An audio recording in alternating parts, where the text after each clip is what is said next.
What's up everyone? Welcome back to Hamnes Talk. Setiap aroma punya cerita, dan di sini semua cerita dimulai. Oke, sebelumnya perkenalkan, gue Andika Ditya Januar, yang tentunya pada hari ini akan membawakan cerita yang asik-asik, keren-keren, yang pastinya bukan kaleng-kaleng dong. Cerita yang dimana tentang kepedulian kita terhadap lingkungan yang ada di sekitar kita, terutama di negeri ini. Yang masih banyak tentunya kerusakan alam yang dimulai oleh manusia itu sendiri dan tidak bertanggung jawab. Tapi sebelum kita membahas tentang kasus ini, gue punya narasumber yang keren banget yang bisa membuat insight kita makin naik. Siapa lagi kalau bukan Pais Nasution. Halo guys. Oke, sebelum kita masuk nih ke pertanyaan-pertanyaan, bisa kasih tahu nggak sih atau jelasin lah pengalaman lu kayak gimana sih pengalaman hidup lu? Oke, sebelumnya perkenalkan gue Faiz Fatan Sution, gue dari Human Production. Pengalaman hidup gue yang terkait tentang alam sih, gue pernah ikut sebuah volunteer Iya. dari organisasi yang namanya Dakauri, dan nama kegiatannya itu adalah Dambades, Dakauri Membangun Desa. Jadi itu kita berkegiatan di sana tuh kayak memperbaiki atau pengabdian masyarakat lah jatuhnya. Di kemarin tuh di kampung di daerah dekat Bogor gitu. Kayaknya sih. Jadi aktivis lah ya. Iya betul, aktivis lingkungan. Nah, Oke, kalau kita ngomongin nih tentang kasus yang ada di negeri ini, itu ada kasus yang lagi booming sekarang tuh tentang kasus di Sumatera, tentang bencana. Nah, dan kebetulan kasus ini juga ada kaitannya dengan kasus di Raja Ampat, oke. yang dimana sama persis ulah manusia itu sendiri. Tapi nggak tahu ya, apa ulah manusia yang mana, ya, Iya, ya gue nggak berani. Takutnya didatengin ntar. Yes. Tapi kalau kita mulai dari yang di Sumatera dulu nih, kalau menurut lu gimana sih? Apa aja faktor-faktor penyebab bencana alam yang ada di Sumatera ini? Ngomongin Sumatera dulu kita. Oke, sebelumnya disclaimer dulu nih, berarti kayak ini opini gue dulu ya berarti ya. jadi menurut gua yang di Sumatera itu tidak sepenuhnya salah alam. Tidak melainkan itu sebuah peringatan keras dari alam kalau memang alam sekitar sana itu sedang tidak baik-baik saja deh. Jadi ketika kita lihat beberapa berita yang sempat muncul untuk pemberitaan di sana itu, kita bisa lihat banyak beberapa kayu gitu. Kayu yang memang pada dasarnya kan, kalau misalnya ini pohon nih, kalau kena banjir Iya. tumbang, nah itu masih ada daun-daunnya dong, masih ada rantingnya, masih ada kulit pohonnya bahkan. Nah, kalau yang di Sumatera ini, yang datang itu bukan pohon yang benar-benar ambruk dari tempat berdiri, enggak, itu kayak pohon yang memang sudah didesain untuk dijual gitu, kayak kulitnya udah nggak ada. Bahkan sempat gue lihat di artikel tuh, dia bahkan ada nomornya, nomor 6, nomor 7, kayak istilahnya itu emang sudah didesain untuk dijual. Jatuhnya ketika gue melihat itu kayak berarti adanya pemotongan pohon yang liar gitu, dan tidak dilakukannya reforestasi. Itu sih. Iya, jadinya emang terlalu banyak kerusakan yang emang dilakuin sama manusia itu sendiri ya. Betul. Yang tujuannya ya buat mereka sendiri. Mereka ingin ngambil untung sendiri, nggak peduli nih dengan masyarakat yang ada di bawahnya. Betul. Sehingga ya udahlah, bodo amat mau berapa hektar yang gue lepasin, yang penting kan gue bisa kaya. Ya, pokoknya kayak ngomong katanya, oh enggak, ini buat negeri ini katanya, uangnya buat negeri ini. Negeri yang mana? Negeri Konoha kali. Tapi kalau kita ngomongin tentang publik nih ya, kita tahu publik tuh banyak orang-orang di daerah Sumatera yang terkena bencana ini. Tapi kalau kita ngelihat sudut pandang mereka, kira-kira mereka tuh sudut pandangnya seperti apa sih mengenai si banjir ini? Soalnya juga gue ngelihat salah satu kasus di daerah Sumatera yang dimana ketika ada bantuan dari salah satu masyarakat, dan tentunya di situ ada salah satu aktivis perempuan yang ngasih sumbangan ini, tapi malah diperlakukan secara tidak adil oleh oknum-oknum tertentu. Satu oknumnya tuh ya kalau nggak salah seorang supir truk ya kalau nggak salah. Dia relawan ngasih bantuan ke Sumatera tapi diperlakukan tidak adil. Kira-kira kalau ngomongin tentang sudut pandang publik, menurut lu gimana sih? Oke, sebelumnya ada yang harus kita ketahui dulu nih.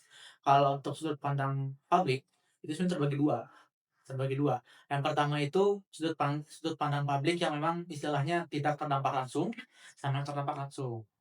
Nah, untuk yang tidak terdampak langsung itu mereka sangat reaktif deh. Gitu. Kita dari mana sih bisa bisa ngeliat kalau rakyat itu reaktif gitu terhadap kasus yang di Sumatera. Kita bisa lihat dari berbagai macam influencer yang membuka donasi, dan misalnya kita ambil lah ininya, contohnya itu seperti Bang Ferry Irwandi. Iya. Nah, beliau itu membuka dana dan terkumpul sekitar 10 miliar, alhamdulillah. Dan ketika sudah dipublikasikan ke sana, kita bisa lihat tuh di channel-nya Bang Ferry, bantuan-bantuan itu sampai ke masyarakat di sana. Nah, untuk sudut pandang kedua, yaitu sudut pandang orang yang terdampak.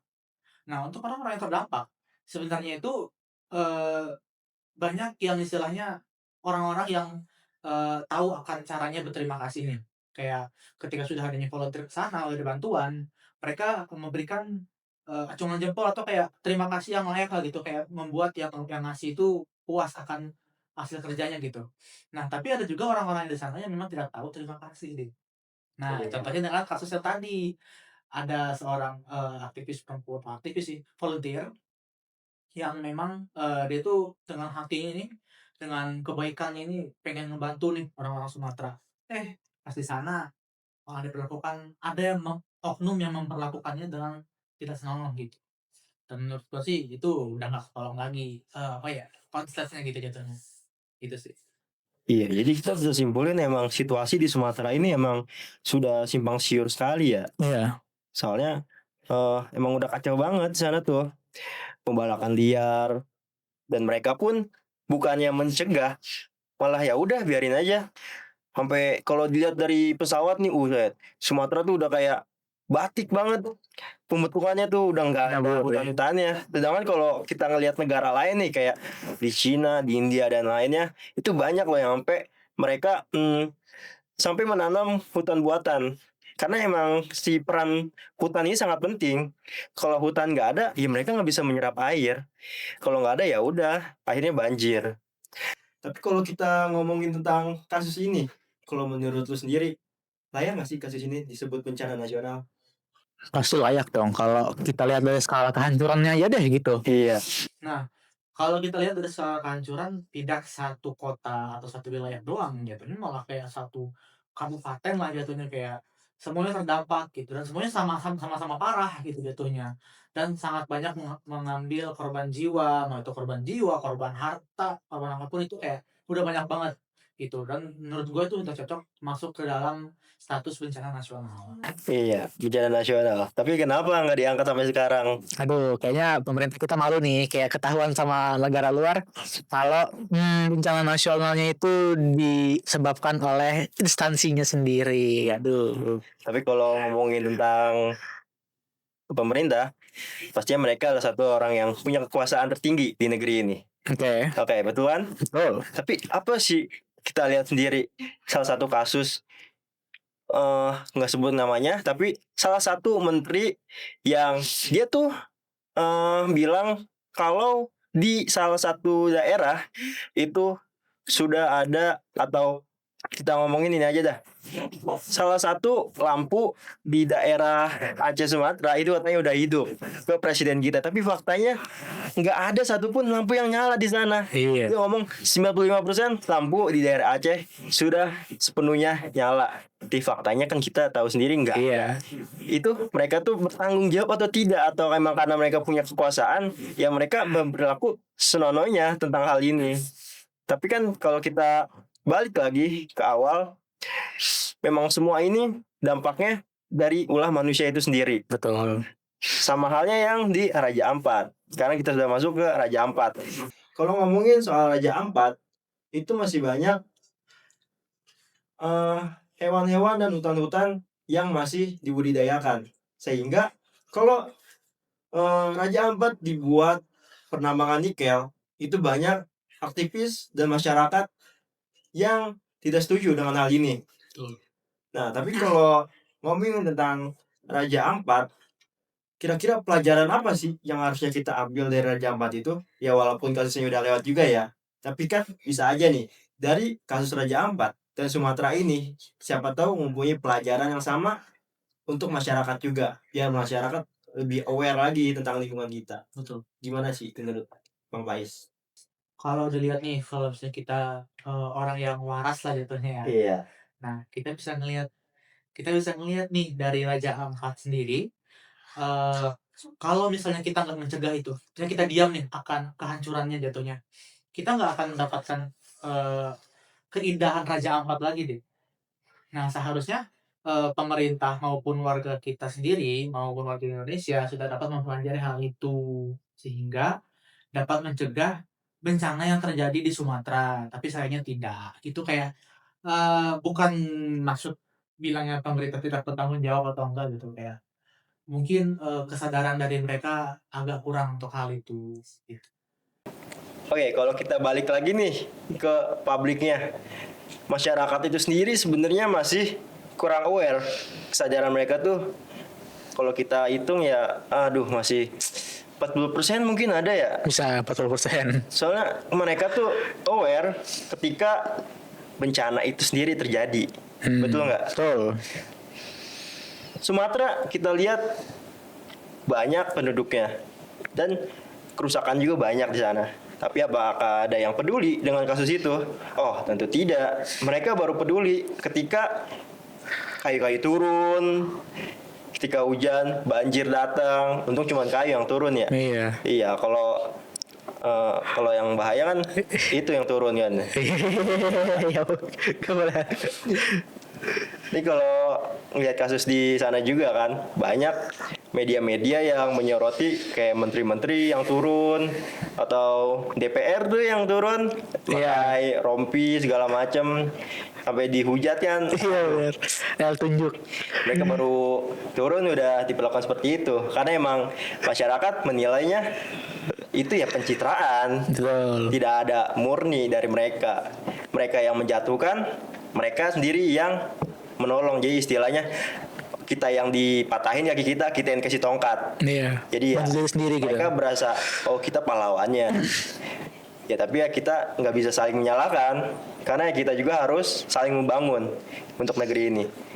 Kalau menurut Bang Faiz, gimana sih biar masyarakat lebih aware? Jangan sampai mereka aware ketika ada bencana dulu baru aware. Tapi gimana caranya mereka kesadarannya bisa lebih meningkat sebelum ada kasus dulu. Pandangannya gimana? Oke, kalau misalnya membahas tentang awareness atau, perhatian mereka lah gitu, kayak istilahnya awareness mereka itu muncul sebelum terjadinya sebuah bencana sih, harusnya terjadi atau muncul oleh diri diri mereka sendiri jatuhnya. Nah, kalau misalnya dari kita orang luar, cuma bisa membantu kalau misalnya nih kita ngebuat sebuah campaign, kita ngebuat sebuah edukasi untuk membangun awareness mereka terhadap isu lingkungan gitu. Kalau misalnya untuk membangun dari dalam memang harus dari mereka sendiri jatuhnya. Nah, tapi gue sadar kok kayak beberapa brand atau beberapa aktivis itu sudah mulai menyuarakan soal isu lingkungan gitu. Dan itu dapat membangun awareness dari generasi-generasi yang baru istilahnya. Jadi semakin baru generasi kita, semakin aware nih terhadap isu lingkungan. Dan gue sih berharap ketika brand awareness tentang lingkungan ini sudah terbentuk sepenuhnya di masyarakat Indonesia, tidak akan ada lagi kejadian-kejadian bencana-bencana yang disebabkan oleh manusia itu sendiri gitu. Iya. Tapi intinya ya dimulai dari diri kita sendiri ya. Betul. Kalau kita sendiri udah mulai sadar, ya kedepannya juga apapun, dimanapun, dan dalam kejadian apapun, kita akan tetap sadar. Betul. Ya karena kita sudah terbiasa untuk membenahi hal-hal yang tidak sewajarnya ada. Tapi by the way nih ya, aku juga sempat lihat beberapa brand yang ikut ngangkat tentang dua isu ini.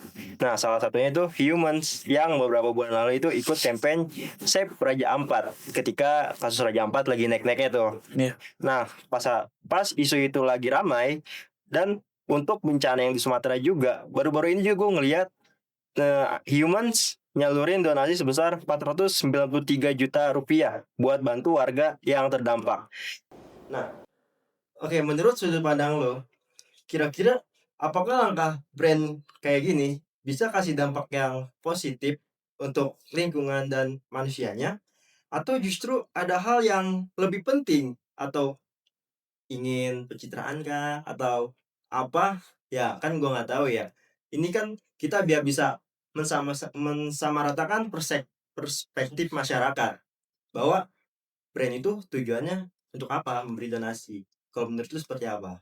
Oke, karena gue sendiri dari pihak Humans-nya, kami itu membuat, sebuah donasi sejumlah 493 ya, Iya. 493 juta itu sama dengan, jumlah follower kami di Instagram.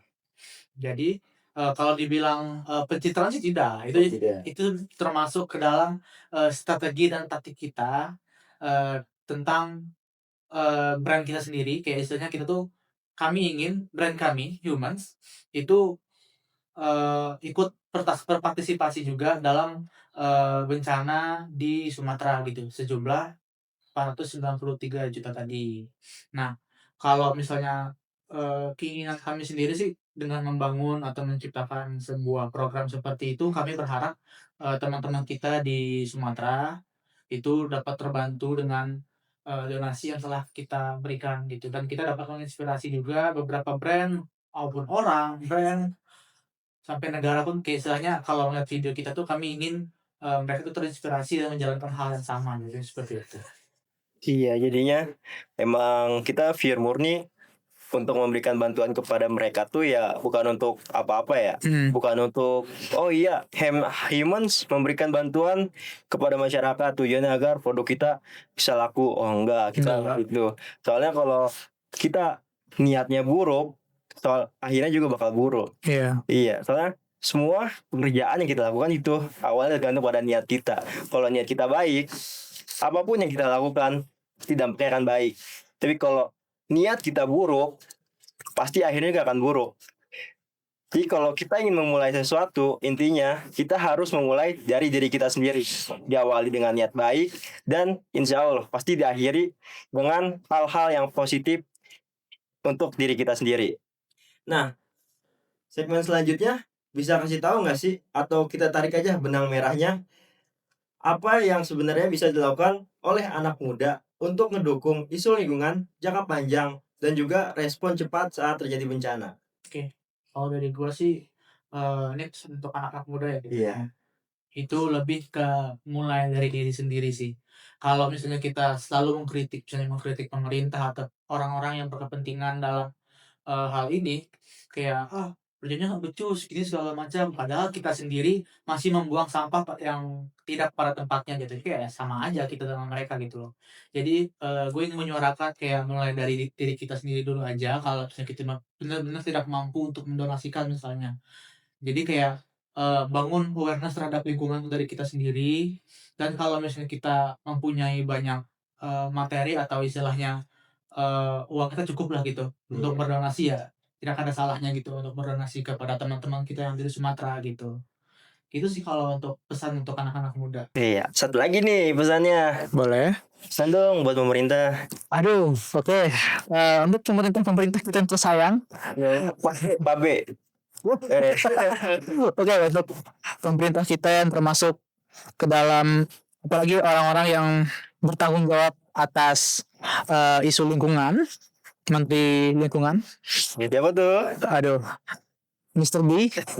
Saya pesan untuk lebih aware lagi terhadap lingkungan karena, Bapak kita tunjuk sebagai Menteri Lingkungan bukan atas dasar kita, asal-asalan memilih, karena memang pada awalnya kami mengira, Bapak cukup kompeten dalam, eee, bidang tersebut. Memang kompeten sih, Pak, tapi Emang iya? agak waduh, saya membela Bapak loh. Dia kayak saya sekiranya tuh mungkin kurang, Pak, kurang effort lagi, kurang lagi, makanya sempat terjadi beberapa bencana gitu, Pak.